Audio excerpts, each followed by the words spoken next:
আসসালামু আলাইকুম বন্ধুরা, কেমন আছো সবাই? আশা করি সবাই ভালো আছো। আমিও আলহামদুলিল্লাহ ভালো আছি।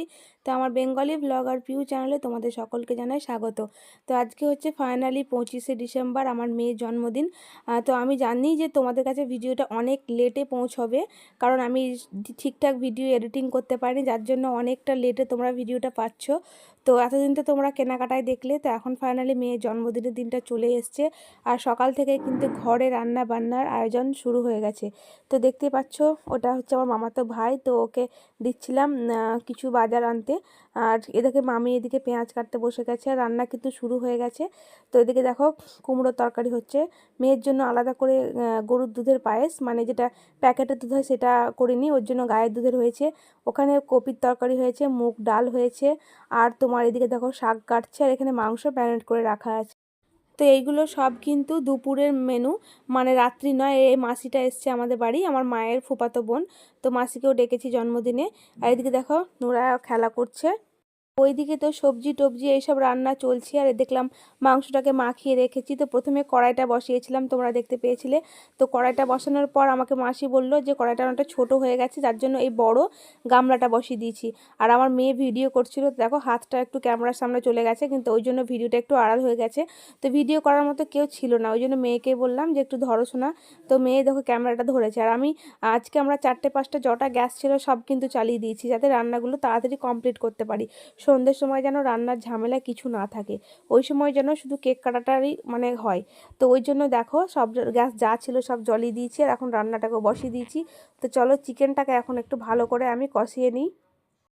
আর এই দেখো মশলাটাকে আমি আবার তেল মশলাটাকে এই কড়াই, এই সরি কড়াই নয়, এই পেনি বলি আমরা এগুলোকে, তো পেনির মধ্যে ঢেলে নিয়ে এখন মাংসটাকে আমি নাড়াচাড়া করছি। তো এটা হবে দুপুরের জন্য কষা কষা করে রান্না, তো সেটা এখন করি। চলো দেখতে থাকো, সঙ্গে থাকো। আর এদিকে দেখো মাংসটাকে আমি এখন ভালো করে ঢাকা দিয়ে দেব। তো তার আগে একটু নাড়াচাড়া করে মশলাটাকে ভালো করে মাখিয়ে নিলাম। আর এখন আমি চললাম একটা ঢাকা আনতে। ঢাকনাটা দিয়ে তখন আবার ভাতটা বসিয়ে দিব।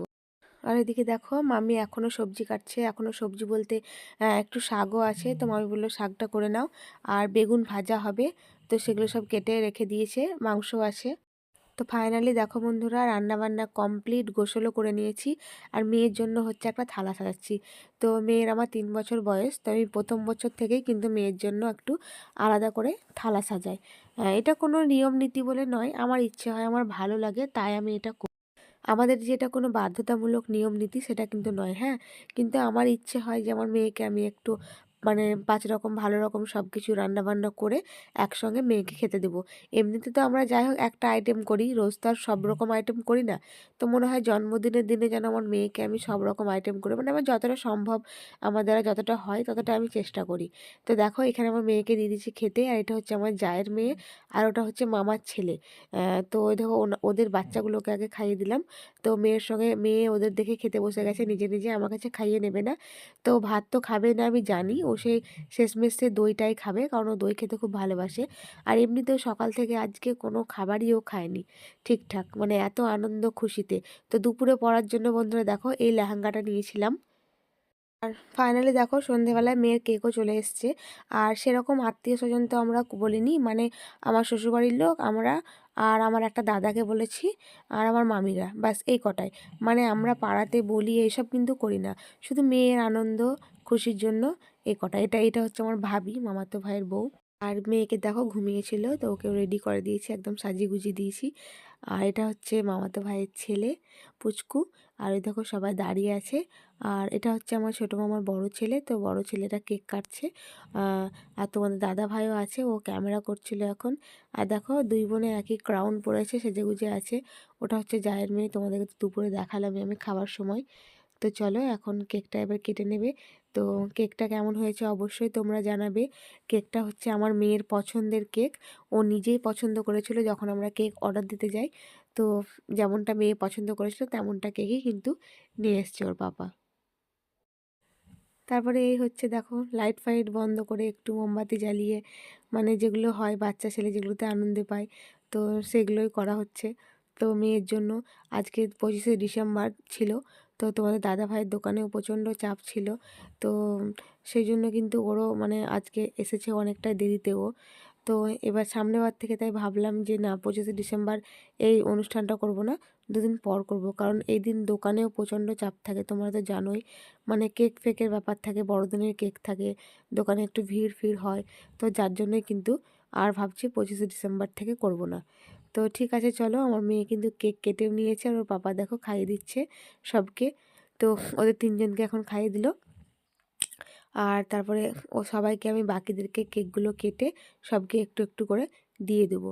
তো চলো, কেমন লাগলো ব্লগটা অবশ্যই কিন্তু জানাবে। তো চলো ব্লগটা এখন দেখতে থাকো। তো বন্ধুরা, আজকে হচ্ছে 27শে ডিসেম্বর শুক্রবার দিন। তো মেয়ের জন্মদিন ছিল 25শে ডিসেম্বর বুধবার। তো বুধবারের পরে বৃহস্পতিবার আমি আর কোনো ভিডিও শ্যুট করিনি। তো একদম সোজা চলে এসেছি, দেখো শুক্রবার দিন আমরা যাচ্ছি এখন পাথর চাপড়ি। তো যেহেতু আমার যা এসেছে, যা তো এখানে থাকে না, মায়ের বাড়িতে থাকে। তো বাড়িতে মানে আমার শ্বশুর শাশুড়ির একটা মানে ছিল যে আমার যারা আসলে কিন্তু আমরা সবাই মিলে পাথর চাপড়ি যাব। তো দেখো আমরা সবাই চলে এসেছি পাথর চাপড়ি। আর ভাবির শরীরটা একটু অসুস্থ হয়ে পড়েছিল, ওই জন্য গাড়িতে শুয়েছিল। আর এই দেখো দুই বোনে মিলে মেলাতে জাম্পিংয়ে চেপে লাফালাফি করছে। আর ও দিদি এখন দাঁড়িয়ে আছে, দুজনকে দেখছে। আর আমি গাড়ি থেকে ভিডিওটা শ্যুট করছিলাম। তো আমার মেয়ে এমনিতেই খুব ভয় পায়, ও জাম্পিংয়ে লাফাতে পারে না সেরকম। তো সাহস করে চেপে গিয়েছে দেখো, আর ভয়ে বারবার বসে যাচ্ছে।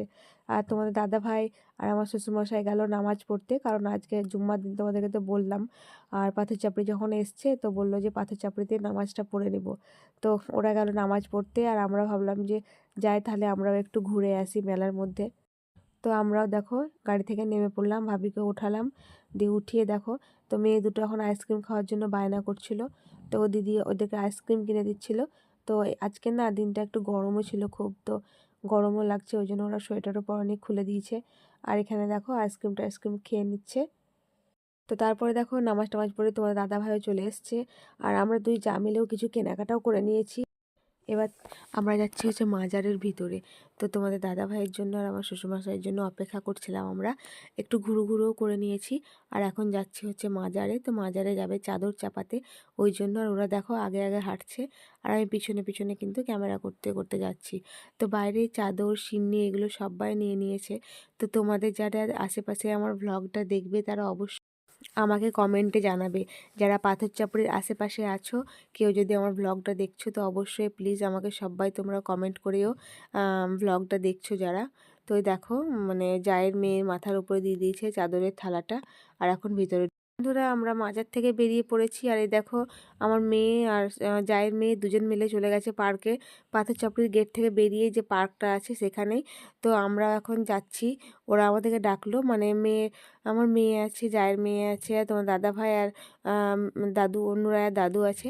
তো সেখানে আমরা এখন যাচ্ছি ওদেরকে ডাকতে। আর মানে এত ক্লান্ত হয়ে পড়েছিলাম হেঁটে হেঁটে, কি বলবো। আর এখানে আশেপাশে কোনো ভালো খাবারের দোকানও তো নেই, তোমরা তো জানোই। আর চপ মুড়ি এগুলো বিক্রি করছিল, তো এগুলো খেতে ইচ্ছেও করছিল না, কারণ গ্যাস হয়েছিল। আর আসার পথে আমার মেয়ে এত বমি করেছিল, বমি করে ক্লান্ত হয়ে ঘুমিয়ে পড়েছিল আমার মেয়ে। তো ওরও শরীরটা খুব খারাপও ছিল। তো ওইদিকে দুটো মেয়ে মিলে পার্কে আনন্দ করছে, আর এদিকে আমরা রোদে বসে আছি। আর সামনেই কত বড় পুকুর দেখো। তো সেই সব ভিডিওগুলোই করছিলাম। তো ওই দূরে দেখো আমার মেয়ে আছে, তো তোমরা হয়তো বুঝতে পারছো না, তো আমি তবুও একটু ক্যামেরা করলাম এখান থেকেই। আর আমরা এখানে বসে বসেই কিন্তু সময় কাটাচ্ছিলাম। আসসালামু আলাইকুম বন্ধুরা, দেখা হচ্ছে নেক্সট ব্লগে। সবাই ভালো থেকো, সুস্থ থেকো, চ্যানেলটা সাবস্ক্রাইব করে